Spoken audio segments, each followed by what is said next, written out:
for me, it was my friends more than my family that had the pushback. Maybe lack of experience, lack of life understanding, and things like that. I really went off the rails, and I went, just involved in bad relationships and, substance abuse and everything else that you could be. And got to a point of just tremendous brokenness at the end of it. And then we went on a date and...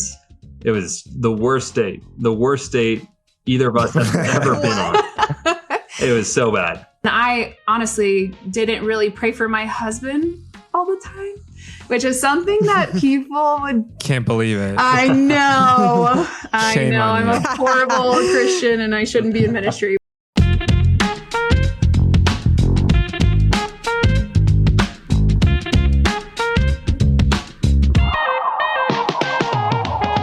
Picture this, you've waited, you've prayed, you've even surrendered your singleness to a point where you're cool never getting married. You're just doing what God has for you and following the call in his life. And all of a sudden you meet someone who's handsome, they have character, they are mature. The only problem is they might be 11 years younger than you.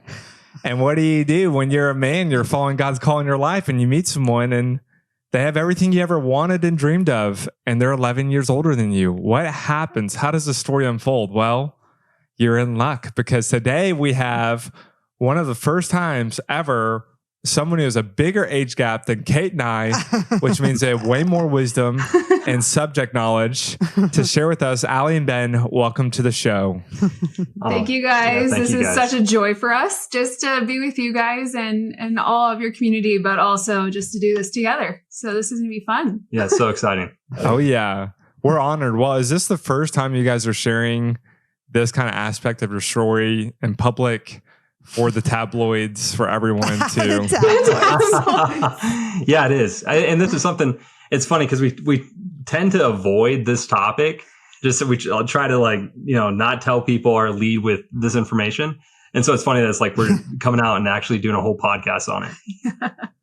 Yeah, you guys get to embrace it. Yeah.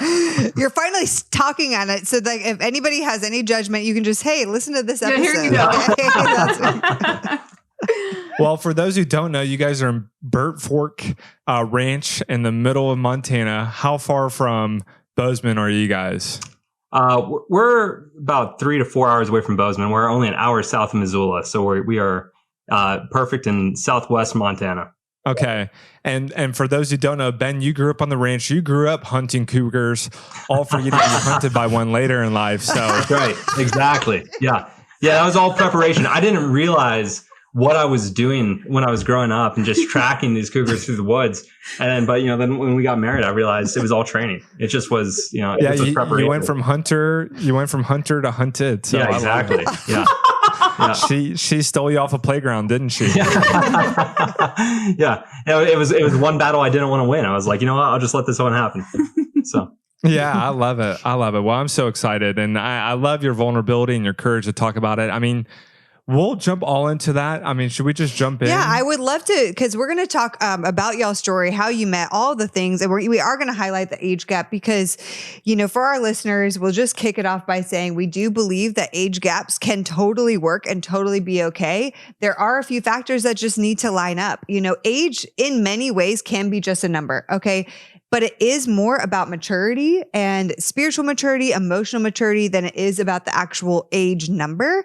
And it's also about, do you want the same things in life? So if somebody is 20 and you're 30, they just graduated college, they want to explore the world, and you are 30, ready to settle down, have kids right away, you probably are not in the same stage of life, right? And so, but maybe you're 25 and they're 35 and maybe you are in the same stage of life. So we're going to break it down, but I want to do it by telling y'all's story. So when you guys, we're going to get into all the details of how you met, but just out the gate, let's talk a little bit about the age gap. How did you guys feel about it at first? Were you like, I would never date somebody younger than me. I would never date somebody older than me. What were your thoughts about age gaps overall? Well, just before I even met him, the thought of an age gap, honestly, I grew up, someone in our church, prominent people in our church, they were 10 years apart and she was older. So I did see that when I was younger. And then some of my sister's best friends ended up marrying she was 8 years, another was 7 years older. So I had seen it. And like, it's not really common, but for some reason it happened a lot in front of me. I feel like in some ways God was preparing my heart too along the way. But yeah, there was definitely a window, and I feel like 11 was outside of that bracket that I ever would have felt like I would have been like, yeah, if somebody else wants to do it, honestly, I can see how God can use that.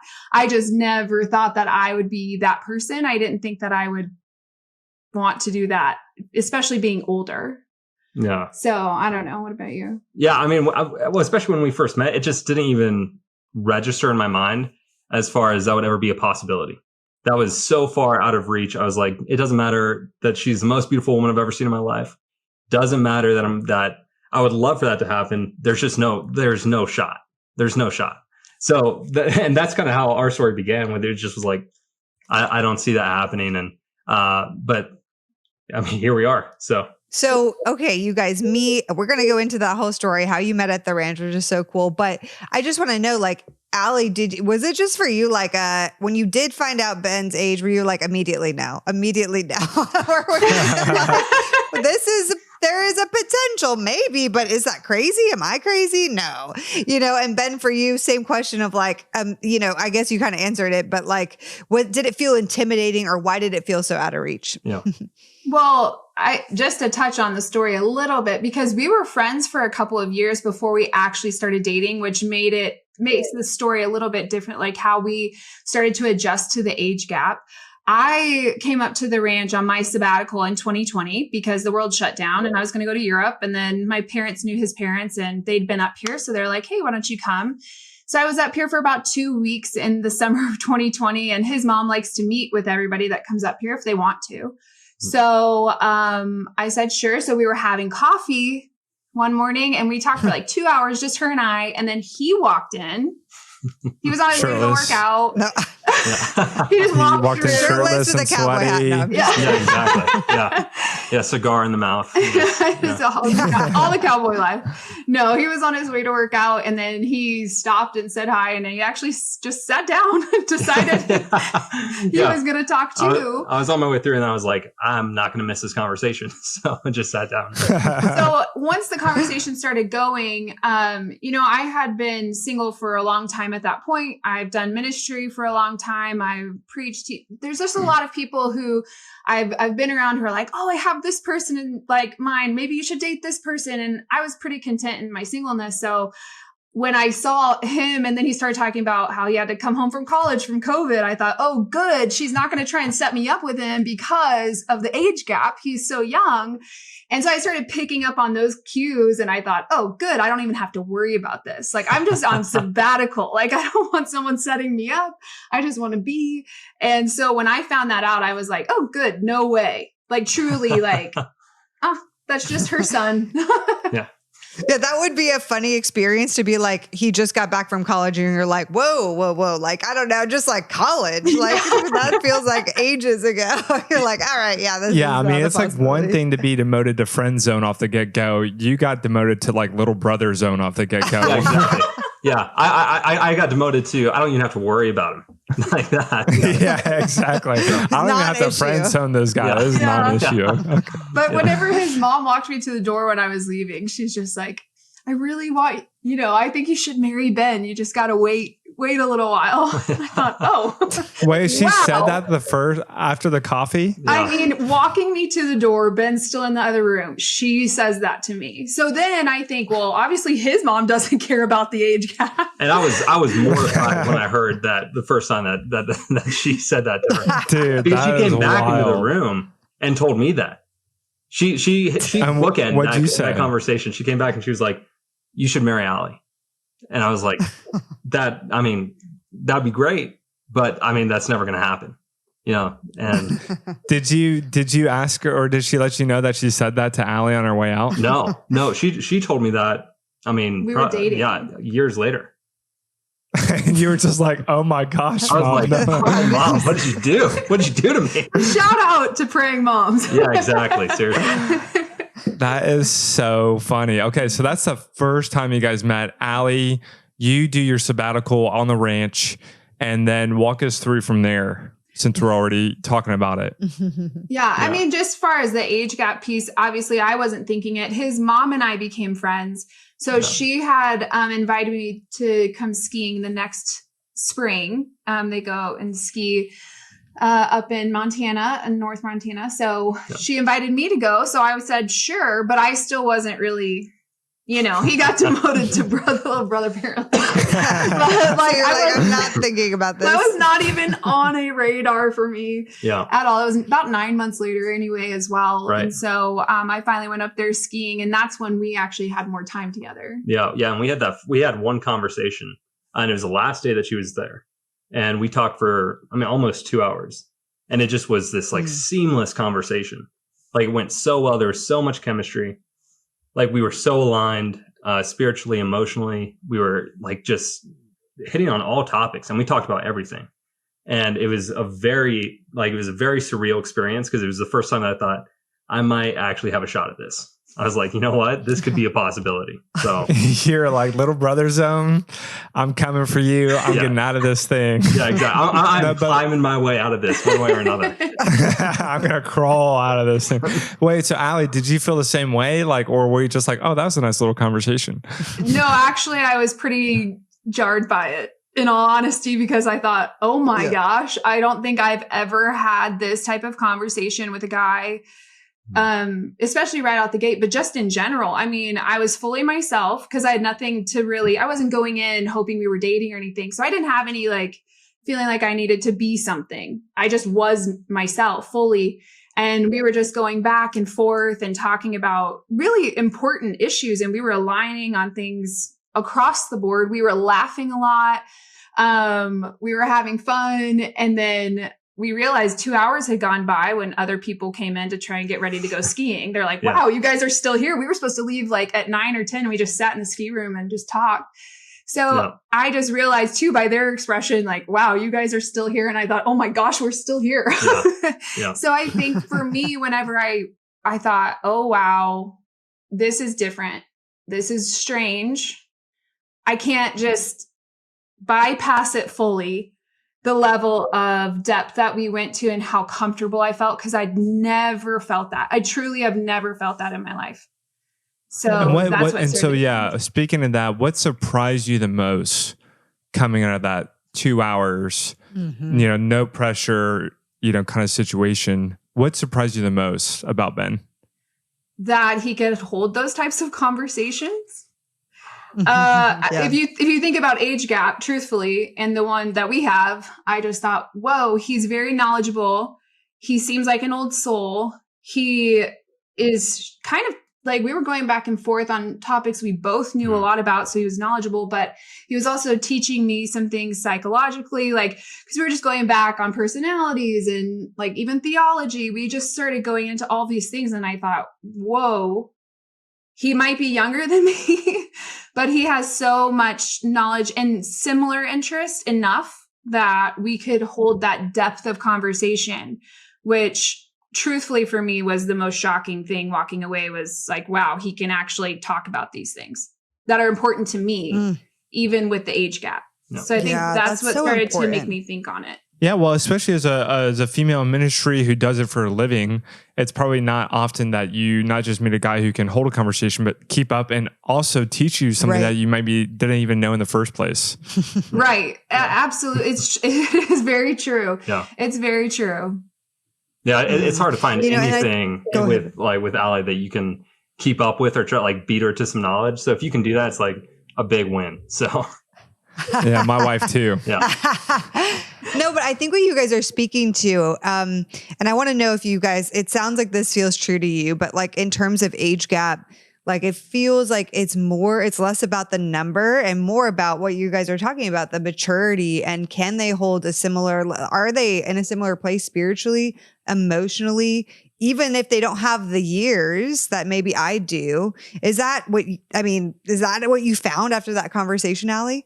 Truthfully, that's exactly what I found, because in my dating past, I had dated, I'd never really let age dictate that. So I dated people older, same age, or a little bit younger, but I truthfully never let that fully dictate it. I really wanted that type of conversation, connection. So I think when you think of the age gap we do have, and I just thought, oh, that's never going to work because there's just no way that he can stay on that. No offense to anybody younger, but I also wouldn't just date anybody 11 years younger than me. It really had to be somebody that was in alignment, like you were saying, mentally, emotionally, spiritually. We could have those conversations, and it did shift my perspective of age gap. And coming from that conversation and then having more conversations, it wasn't just a fluke where like, oh, he just showed up with his best self. Like we ended up having more conversations and realizing, okay, I can't let the barrier of age that other people probably will perceive a certain thing about potentially keep me from having a depth of friendship for a little bit. Right. Yeah. But then eventually dating and marriage. Well, let's go there. So you guys leave that conversation, and obviously, like culturally, friends, family, some people might have a little bit like they put that barrier in front of you for you. Mm-hmm. So what did it look like to recognize, well, there actually might be something here, and do I just have to ignore or say like, thank you, but no thank you, or I appreciate your concerns? Did you even ask people about their concerns? Friends for those next few months, was it just like, hey, I'm just going to put these concerns, this kind of cultural barrier aside, and I'm just going to get to know them at least, on a friendship level and see what's here? Yeah. And so a lot of my family and my friends that were close to me, like they were not surprised that I was pursuing someone that was older than me. They knew that I was most likely going to outsource my age group to find someone that was like very compatible with me. And that's just growing up, and like not out of arrogance, just out of my personality and my walk with the Lord, my spiritual insight, of just what I've dedicated my life to. That usually comes later for people just on a typical basis. So they're like, most likely that's probably what's going to happen. So there wasn't a lot of like shock there. And so I like initially, especially like when we were friends, I don't think that there was any negative feedback. There was later on. But in the beginning, like on my family and close friends, people were like, well, that makes sense. And they loved her. Like, so especially my family was like, yeah, you should continue to pursue that. There's no reason why that wouldn't work. Yeah. Yeah. What about for you, Ali? I want to know. Same question. It's like, a little different for me, I think. Well, we did talk and have a depth of friendship for a few months after that. And so I didn't really tell a ton of people, to be honest. I was hidden. Yeah. I was a secret. I was like, am I ready to like really get the feedback? I kind of wanted to know how I felt first before I started getting all the feedback. But my family was not surprised just because I've never really had the age gap barrier thing going on. I really never thought that. They thought, well, if anybody would do it, Ali would probably date somebody younger. So, but I think that for me, it was my friends more than my family that had the pushback, out of concern and out of caution. And now they like love Ben and call him their brother. But at the time it was really out of concern of, maybe lack of experience, lack of life understanding, and things like that I got more of the pushback on from my friend group more than my family. This show is sponsored by BetterHelp, and I promise you one of the best things you can do, especially as a guy in singleness, is to get some therapy. Now, I'm not saying therapy is a substitute for Jesus, but I hate when we either or something. Both Jesus and some therapy is a really great thing. If anything, if I see one problem in singles today, it's we don't really have mentorship. We don't really have accountability. We don't really have someone above us in that waterfall speaking into our life. That's why I'm such a big fan and proponent of therapy. It's basically seeking out wise counsel, someone who's smarter than you, has seen your story 1,000 different times, and can give you really great wise counsel. And that's where God most often speaks to us, in the wise counsel of many. especially if you're a guy. I cannot say enough how much of a green flag that humility to just seek some help and some guidance in your singleness. My last encouragement is just don't let something produce so much pain in your life that you then have to go seek help. Have the wisdom to seek help before the pain of that problem becomes too big for you and somebody else. That's what wisdom is the ability to look into the future and say, this is going to cause a lot of pain for me, my future relationship and marriage. Let me go ahead and tackle it now. So love you guys. Go to betterhelp.com/HOD. You get 10% off your first month. And I hope you guys check it out. Hey, do you really want to transform your dating life? I mean, like actually make significant change. You're in luck because we have an 11-week intensive mentorship program where we walk hand in hand with you in a small cohort of other Christian singles, and you get assigned a personal one-on-one coach to keep you accountable. It's my favorite thing that we get to do through Heart of Dating because it's where the true transformation takes place. Listen, you can listen to every single one of our Heart of Dating episodes, which would be awesome, and you would glean a lot. But when boots on the ground happen and you're actually on the dating app and you're actually going on these dates and these lies are coming up and things are happening, you're getting ghosted again, let me tell you, it's different and you need some actual help navigating these situations. This is where School of Dating comes into play. We have seen hundreds of singles go through the program, and now we have dozens of people in relationships getting engaged, and yes, even School of Dating marriages, which is so awesome, you guys. We are just so thrilled about what God is doing through School of Dating.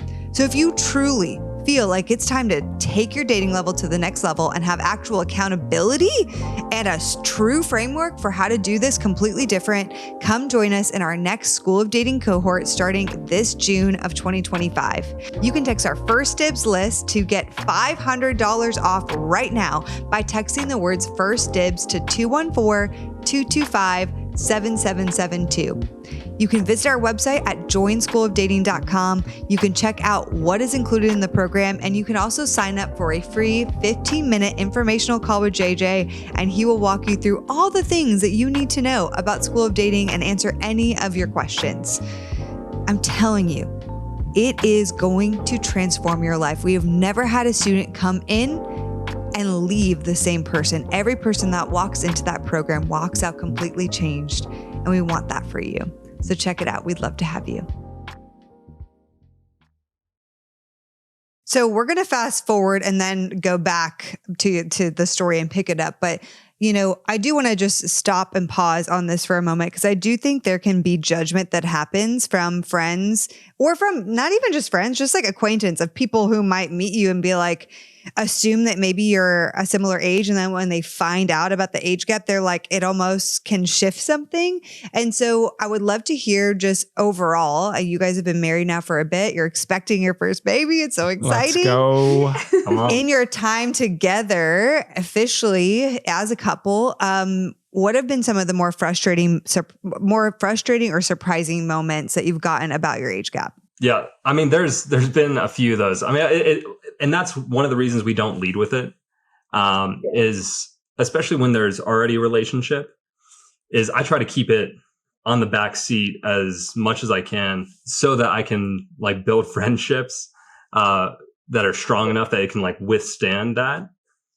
Because when people find out, often it just changes our relationship. It changes the dynamic from like just a friendship of where they were once like, hey, like, I'm just going to openly share my life and the things that are going on and also invite you to speak into it, into like, okay, whoa, hold on. Like we're not an eye to eye relationship any longer. Now it's top down, like mentorship, or I need to set an example, or I'm certainly not going to invite you to speak into this because like, what would you have to say? Like you're in your mid-20s. Like what is, you know, like what would you add to this situation?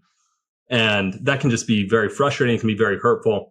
And it can definitely be a barrier, especially, you know, when you're like her friends who are married and they're married to, they've got age gaps in between, and like the man's older too. So then you've got this, 30-year age gap between me and these other guys, or, you know, whatever it might be.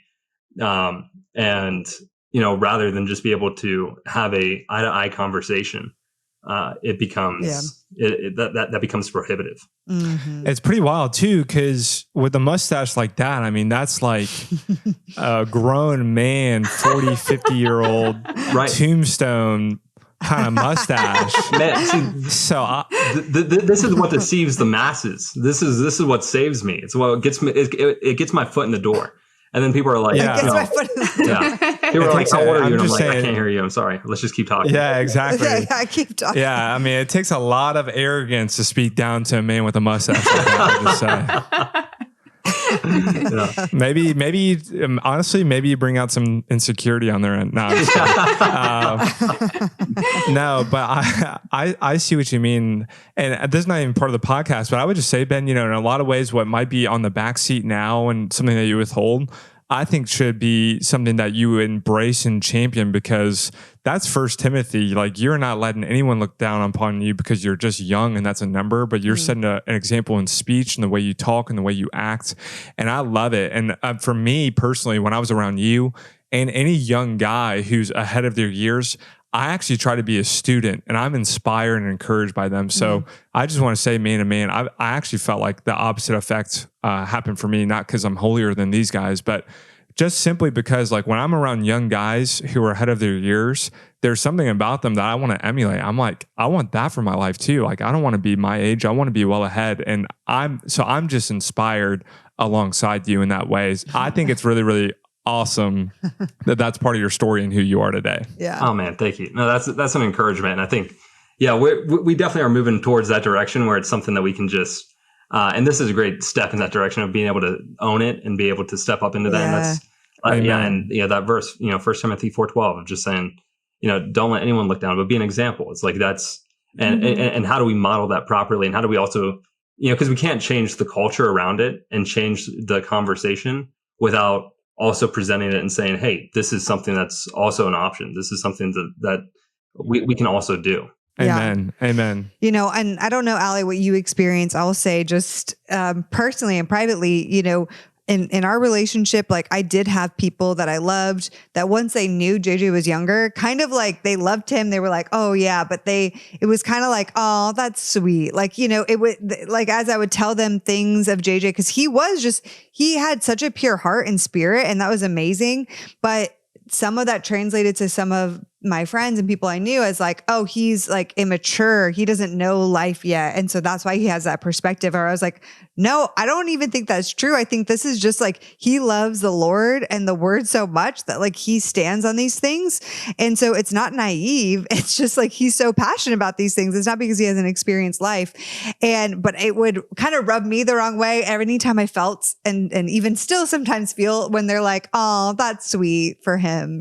That's cute. And I'm like, excuse me, this is like my man, like Exactly. it's not just like, he's not just like cute. Like, this is my guy. Okay. Well, thanks for saying I'm cute, but yeah. Have you experienced that, Ali? Yeah, I have. I mean, I think that I get protective. I think that's a little bit kind of like, whoa. Yes. Like, it's also when Yes. it's your friends, I think a lot of times they defer to knowing who you are and your character. So they trust your judgment as well. But like, sometimes it is kind of like, oh, that's cute, or, oh, and I'm like, I think he's a man, and the more they've gotten to know him, I mean, people are really astounded by the amount of wisdom. I always say when God made Ben, he just extra scoops of wisdom. I mean, he has the gift of wisdom. He has a spiritual gift of that, of teaching. I mean, he has it in abundance. And so it isn't the age, going back to 1 Timothy, we were talking about it even earlier. It's like, it is for relationships. Like, we don't need to just look down on someone or exclude them from a potential dating pool just because they are younger than us. But that's also in friendships. I mean, that goes into the church, that goes into leaderships. I mean, and I just thank you guys for encouraging the conversation around it, because we're not ashamed of it, but we don't usually lead with it because of the hindrance or the responses. Because I have gotten interesting responses like, oh my gosh, you're okay. Like, kind of all of a sudden questioning my decision and stuff, that people who would have trusted me to make a different one. So that's kind of difficult. Or seeing people change their kind of response towards Ben, like in the moment. I've actually watched people's faces just go, Like they were loving their conversation, and then they're like, or like we've had like they're disappointed. They're being like, oh, like what? I thought we were the same age. I thought we were friends. I was like, we still can be. Yeah. When's your nanny coming to get you now? Exactly. Yeah. It's just been interesting to watch. So I really love that you guys have asked us into this space, and we're honored to speak on it, because we do believe God uses so much of these types of stories so that we expand what we think God should do or could do for us. Mm-hmm. And I think it pushes past that barrier and really helps us to lean into what God's asking, because not everybody's story is not to be like, hey, you need to date somebody younger or older. Right. But it does hopefully open the conversation and realizing that God works way beyond our bound, like what we put into place or our set theology or how this is going to work or anything like that. God is so far beyond that, and it actually makes it more fun. I love that so much, because we're all about dating the unexpected, which for me, JJ was so the unexpected with his age and his hair and, you know, his style. And we could talk about glow ups in a sec, but I love that you also just briefly, I want to mention the friendship piece as well, because I'm actually in a season where we moved to in Franklin, like it's amazing, where I've recently realized I'm like the oldest girl of all the girls I know here. And I've come to realize like, wow, everyone's like 20. Like I just found out a few people have their 30th birthday this year, and I didn't realize that. And I'm like, oh, wow, I did not realize. I'm like basically 6 years older than this person. And so, but it's interesting because I think what it brings up in me is this little cue of, am I being prideful to think that I'm so much more ahead of them because I'm just a few years older than them? And I think sometimes pride can make us judge people that are younger, specifically, and make us not, consider being friends with them or want to learn from them, because we're like, oh yeah, when I was 30 or when I was 29, man, I know what I was like. So yeah, I can't really learn from somebody at that age. I mean, and especially like my younger 20s, like, I was so not in a good place in my earlier 20s compared to probably where Ben was when you met him. And so we can't compare. But I think, what it does is it brings up this cue of, are we being prideful if we are thinking, I can't be friends with that person or learn something from them, or I can't date somebody this age and just completely write them off because they've just must not be that spiritually or emotionally mature. And so I just want to call that out, because I've seen that in myself, even with friends. And I think that's definitely what happens, and happens sometimes even while I was dating him, where I was like, I have to check myself. Like, just because I'm older doesn't mean I know more than JJ.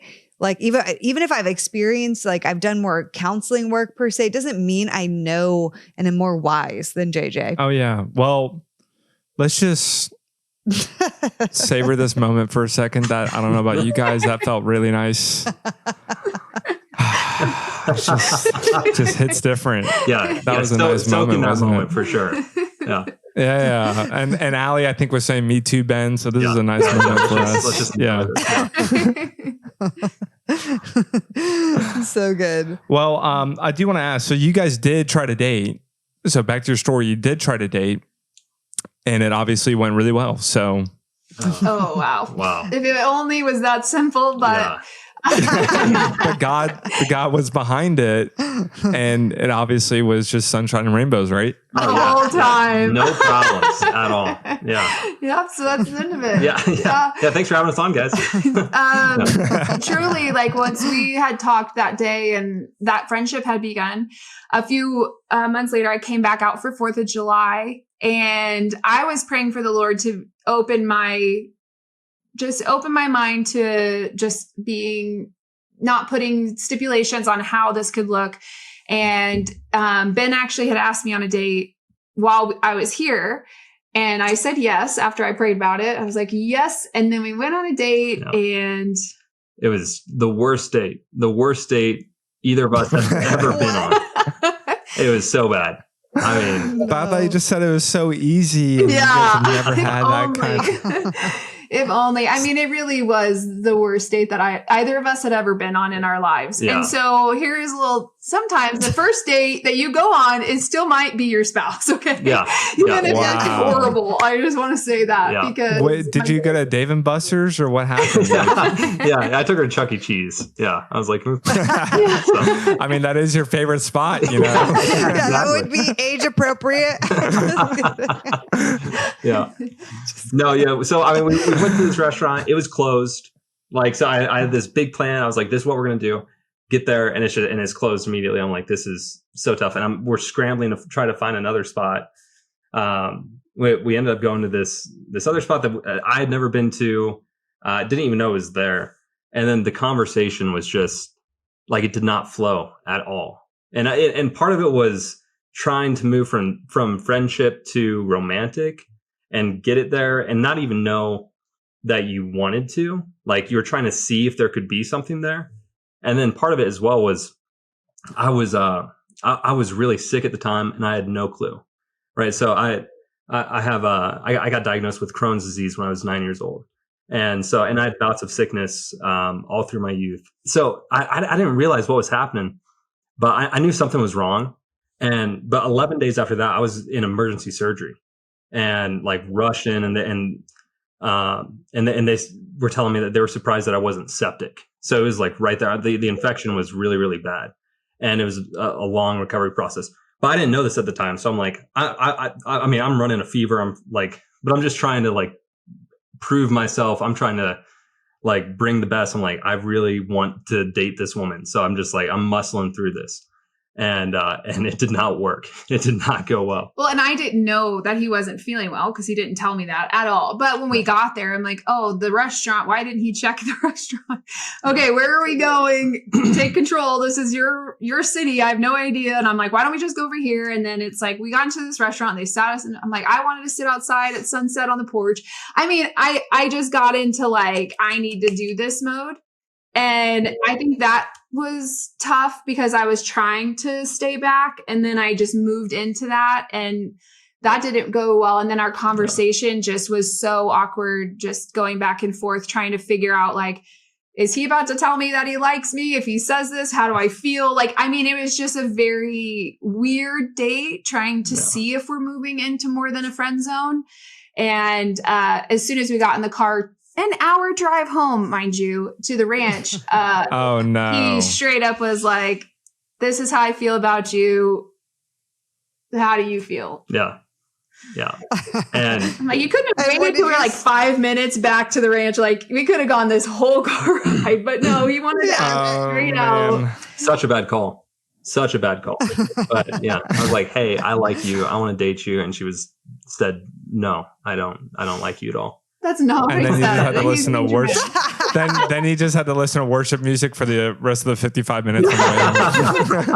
Well, no, she wanted to tell me all the reasons why she didn't want to date me, and that's just proof that the worst that she can say is not just no. She can also tell you all the reasons why she doesn't want to date you and why you're not ready to date her. And finally, I did stop her. I was like, we just don't need to talk about this. Let's just listen to music. Like, because and then you put on K-Love. Yeah. Positive encouraging K-Love. Well, at the time, I could sense loved. it, like, where the Holy Spirit, I was like praying, and I'm just like, well, I could sense that I had been praying. I knew I'd been praying, and there was nothing like romantically happening. So I had to tell him that. But what I told him like later is I wish I didn't expound on it, because what I believe was that the Holy Spirit was revealing to me that he wasn't ready yet. Like, he still had things he needed to go through, and what I was needing, he wasn't there yet. But I explained that to him, but that's not what he's wanting to hear, right? So I should have never said that. I should have kept that to myself. And so that's when it was just zip. And then he had gotten sick, and then I thought he was just avoiding me the rest of the time I was here because he wouldn't see me or talk to me. And then we didn't talk for about 6 months. Yeah. She thought I was just playing, like, just absolutely just being a brat and just not wanting to see her at all and just ignoring He's her. just so rejected. He's just pouting in the corner of the ranch, just crying he's and just walking pouting somewhere. And meanwhile, Ben's dying. Yeah. So. Yeah, literally. It's true. It was crazy. Yeah. Well, I would have loved to have been in the backseat of that car ride, to be honest. I would wish you guys had it recorded. break up the silence because it was tough. It was tough. That's so like a car ride for the ages. Yeah. Okay, so you made it from little brother zone, then you make it, you're on a date, and then you get demoted to crash and burn friend zone. Yeah. And so 6 months later, it's now probably the start of a new year, I think, right? Lazarus So what is happened? raised from the dead. Yeah. And You're healed, hopefully. Yeah. No, it's good. After that, I had a recovery process, and I really went on an ecclesiastical journey just away from God after that. And it had been multiple times of having these big plans in my life and these ambitions and dreams that came crashing down because of health issues. And I really just felt like I was so discouraged. And now this time that there was a relationship that I was so excited about, and I was like, this is my wife. I know that this is my wife. And then I lost her because in my mind, I'm like, I was sick and I'm struggling, and it's like, and if I wasn't sick, the date would have gone well and we'd be together and we'd have babies.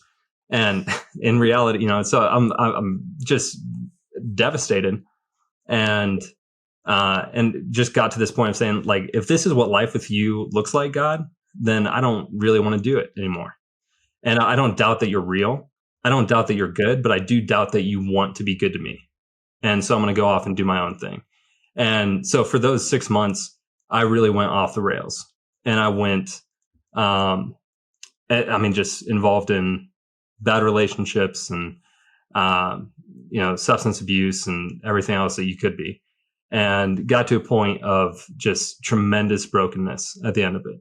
And really just snapped and just, said, to the Lord, because that was the first time in my life that I really hadn't been pursuing the Lord. And at the end of it was like, you know what, Lord, I can't do this my way, because I'm more destitute and I'm more broken than I've ever been in my life. Like, even with all the things that you've brought me through and the pain and the sicknesses, I've never felt this low. And that was the first point that I'd gotten to complete submission to God, and just said, everything is yours, not just the things that I do, not just avoiding, obvious sins, but who I am and where I'm going in life and what you have for me and my thoughts and just everything about me. It's now submissive, it's now submitted to you. And praise God, man. Well, because I do think specifically in a man's story, it's very rare that we get to that place of total submission without some pain, some rock bottom, some heartbreak. And had you maybe continue with Ali, that's a place of submission and surrender that you might not have ever gotten to. Oh, right. Absolutely. Right. Absolutely. I mean, I so good. Because I look back at that and I think, it was such a painful 6 months. I mean, I look back. I mean, it hurts to look back at who I was at that portion of time. But I also am so grateful because, from that moment where it brought me to that brokenness of saying, Lord, it's all yours, to where I'm at now. I mean, my relationship with God took off. Everything in my life took off. I mean, what God can do with a submissive heart cannot be overstated. I mean, it's surreal. And it was a life that I thought that I was following after the Lord, and I was, to the capacity that I knew how.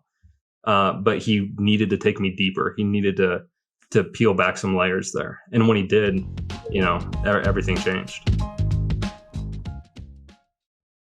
All right, quick break from this awesome interview to talk quickly about our podcast community. Hey, if you are a diehard listener to our podcast, or maybe you just discovered us, but you're like, this is the real deal. I love this pod.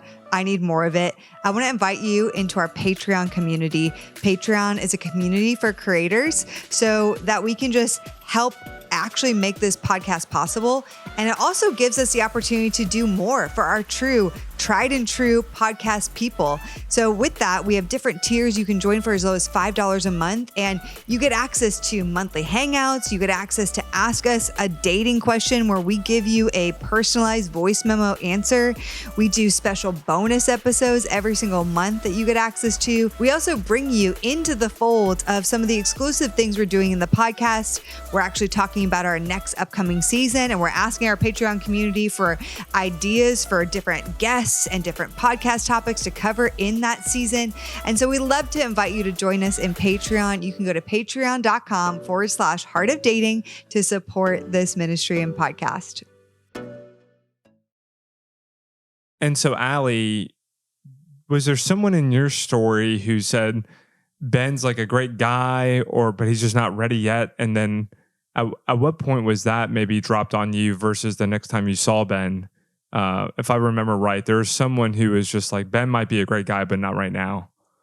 I would say my sisters.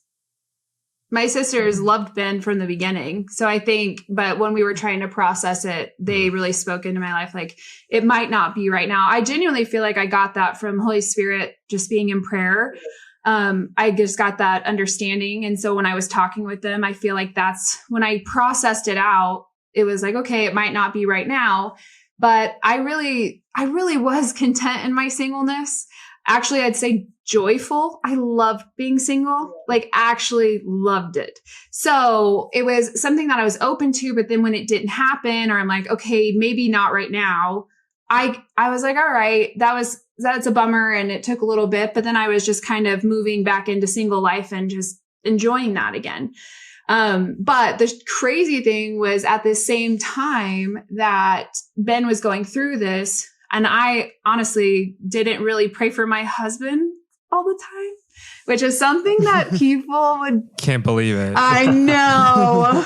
Shame on I'm you. a horrible Christian and I shouldn't be in ministry, but... Now you're canceled. This whole interview is canceled. Exactly. I'm like, when I say that, I'm like, yeah, yikes. But I just say, Lord, I'm submitted to your will for my life. And I understand that marriage is a gift. I also truly understand singleness is a gift. And so I never really prayed for that. And I remember in December, I asked the Lord, like, what spiritual discipline I should be working on that month. It's kind of how I did my prayer life and things like that. And it was going back to journaling. And then I was on a prayer walk, and the Lord said, pray for your husband every day this month. And I thought, come on, like, it had to be God, because I wouldn't have thought of that, just so you know. I'm like, no way. And I'm like, oh, okay. But God, I don't want to be like praying for my husband, and then you're up there being like, oh, sorry, sweetie. Like, there's no, like, he's not coming, but it's just me. Yeah. And I was like, I think I had to work through my trust in God in that actually as well. But what I didn't realize is that's when he got to that place of brokenness and of submission and fully surrendering his heart for the Lord, is the exact same month that I was praying for my husband.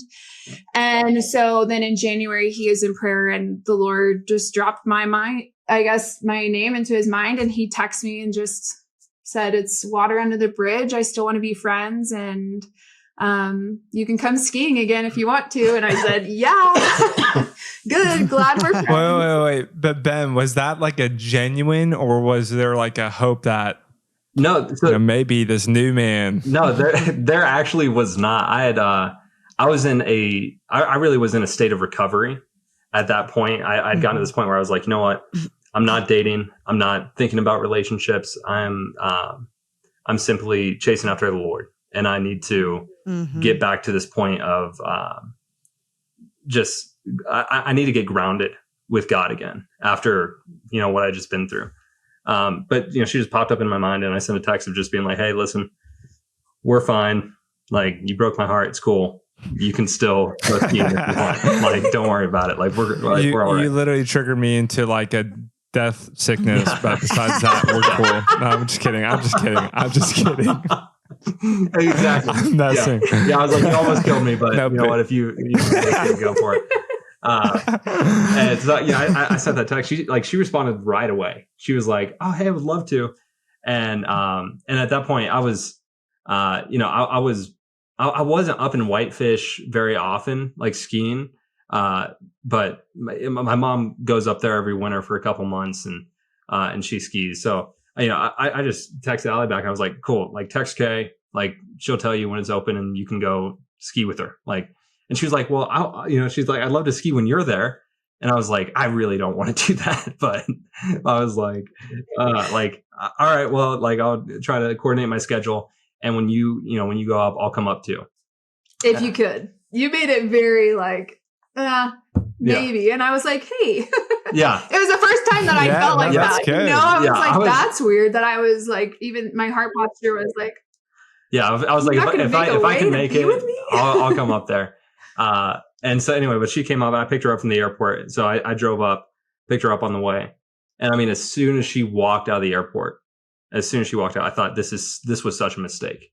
This was a horrible decision because I'm still crazy about this woman. Like I still have so many emotions for her. And and then so we got up to the ski house. I unloaded her bags. I took them up and my sister was there and she, and I looked at her, I was like, this week is going to be just hell. This is going to be so bad because like I might die again. Yeah. So yeah, exactly. Make me an appointment for when she leaves. But it ended up going really, really well that time. It was a different story now. So yeah. Wait, so was that a friend week or what happened? It was a friend week. Oh my goodness. Yeah. So I forgot about the last conversation we had because it was a friend week. We had some really great conversations that kind of changed Ali's mind. And I felt like this connection. I was like, I feel like something's different. I feel like we're resonating, like we're rolling now. And so I was like, I don't know if something's changed for you, but I'm in the same boat. I still like you. I want to be with you. You went, oh my gosh, you went back for it again. Yeah, exactly. Yeah. The man might go down, but he's going to go down swinging. Yeah, exactly. And she was like, no, it's the exact same as it was. So I'm like, wow. All right. I didn't say exactly. No, you didn't. But you were like, it's just, I'm not sure. And I was like, that's fine. I was like, I'm not going to bring it up again. I was like, this is the last time that I'm going to bring it up. If something ever changes, you bring it up because I value our friendship too much to just keep, making passes at you and you shooting me down. So, but something did change that week for us. I'm so mad that we don't have more time. Yeah, I know. I know, 2 hours. Me too. But this could be a great 2 hour. I do want to talk about maybe the practical aspect of 11 years is a big difference in life stages. Now, what you guys have alluded to this whole time is age is not an indicator of emotional and spiritual maturity, but there is an aspect to life stages that we just get more experience. Like, let me put it this way. When I played football, I was a quarterback, and there was just, no matter how good the freshman quarterback that came in, including myself, we had a phrase or a saying, which is, you just can't teach experience. And that's just something that comes through time. And we definitely, I'd say the practical merging of our two lives came with maybe more road bumps and compromises than maybe a age-to-age life stage transfer. Is that the same for you guys? That might be the most obvious question of this podcast. And more so, what did that look like, especially from dating to engagement and marriage? Like, this is maybe not going to be the easiest thing, but it's definitely worth it. Yeah, I would say that was the biggest, obvious thing besides, generational things you might say or do, or the funny things that are totally different. Yes. I mean, he knows a lot of references, which is good, but we always joke about how we dance differently as a millennial versus a Gen Zer. It's you kind of just joke about stuff like that. It's obviously different, but if you embrace those differences, it actually makes it really funny. It could be a funny moment. Yeah. But as far as the serious, we had to walk through that because I had built a full life. We always say to singles, just say yes while you can. Say yes. I said yes so much that I really didn't even have space for him in my calendar. So it's okay, say yes, but keep that space. Keep some areas, because I didn't, and I was running ministry, and I was in full-time ministry, had my family, saw them all the time, had community, ran events, traveled speaking, podcasts. I just did all of it and I loved it. So then when he came in and he's like, yay, let's build a life. And I'm like, I did. Do you want to come in? And a lot of those things are good things and they're still in play to some extent. But it really was when we were dating and engagement, I think that, and actually we talked about it was even into marriage, we've had road bumps along the way because there was so much established because of the age gap for me that he hadn't done yet. Mm-hmm. So he's like, let's create something new. And I'm like, well, I've already created this. So the only way I can is to give up some of that and then move it into a new vision. No. And it honestly happened faster than we had planned. Moving back up to Montana was more of like a 7-10 year plan. We moved back up here within 9 months of getting married. Mm-hmm. So I had to leave a lot. I left everything actually that I had worked on and just trusting that God was going to take that into the new that he had for us. So I had to let go of a lot. And completely practical situation that happens when you have an age gap like this is the established experience of life built with someone who is looking forward to building. Yeah. And how does that merge? I actually literally just did a post on this the other day where I said, I don't think singles are supposed to be single as long as they are. And my point of it was like, because the more we're single, the longer we're single, we build these full lives, which is amazing. But the problem and the hard part is then when you try to combine it with somebody else, it can be so painful and hard. And if you're not open, then you will write off people because you're like, oh, no, I don't want to move to a new city. No, I'm good. I'm set. I'm established. I got my thing going. Oh, they don't really like working out as much as I do. Well, this is now part of my life. So no, I can't be with them because that doesn't fit into my lifestyle, And so, but like, if you're younger, you're just like, okay, yeah, I'm open. Let's see what it could look like. Like, yeah, let's move to a new city. It's just once you're a little bit like older, you're like, oh, I've lived in different cities. I'm good with this one. I have it settled. I'm great. So it can be really challenging as a practical side of it. And, what are some other ones maybe you want to point out, JJ? Other what? Age gap differences, I mean, like you said, there's some funny ones. Like Kate's used to watching TV in like black and white, and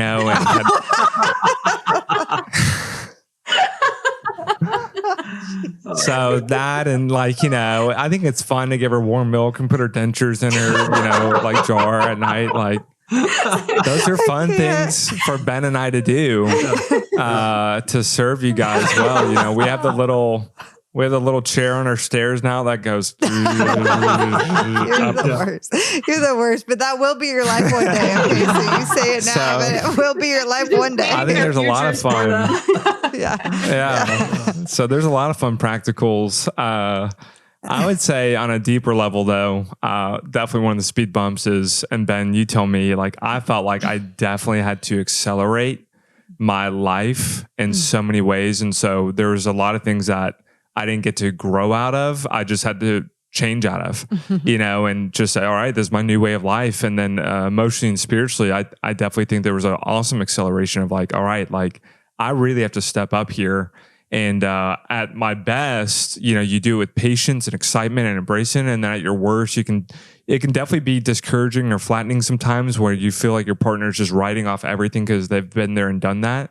And they're not willing to maybe go on that new journey with you. So that's the light and the strength and the thing that I really enjoyed about it. But it also came with definitely disappointing or challenging times where I'm like, man, like when you don't meet me with that eagerness to try something new or compromise or bend or be flexible, it can be flattening as maybe the younger person in the relationship. Oh yeah, absolutely. And that acceleration is real. I mean, you have to step up, especially when you're marrying an older woman and you're realizing like, oh, you're expecting me to be like a husband, not just like, not just the guy that wears the ring, but like the husband.